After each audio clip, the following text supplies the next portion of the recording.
আসসালামু আলাইকুম, welcome back to my channel Mahfuza lifestyle.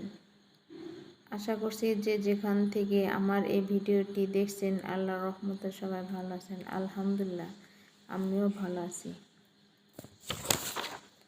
তো আমি এই জমি থেকে কিছুটা পাট শাক তুলে নেব।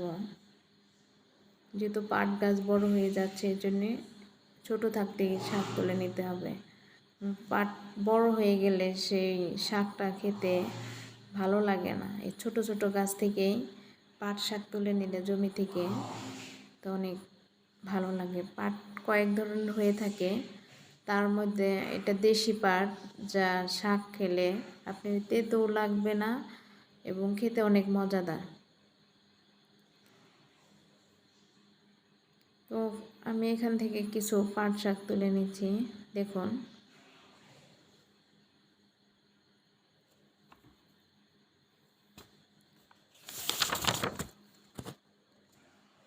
তো ভিডিওটিতে আজ নতুন হন তাহলে আমার চ্যানেলটিকে অবশ্যই সাবস্ক্রাইব করবেন।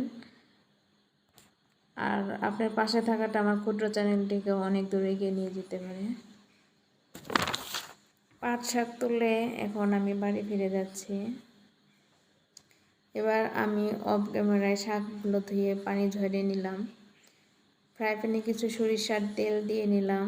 তেলটা গরম হওয়ার পর আমি কিছু শুকনো মরিচ কেটে দিলাম এবং পেঁয়াজ কুচি দিয়ে দিলাম। পেঁয়াজটা একটু মোটা করে নিয়েছি, যেহেতু সেদ্ধ হওয়ার পর পুরোপুরি ফ্রাই হবে না, ভাজা হবে না। এ পর্যায়ে আমি এগুলো এভাবে ভেজে নেব।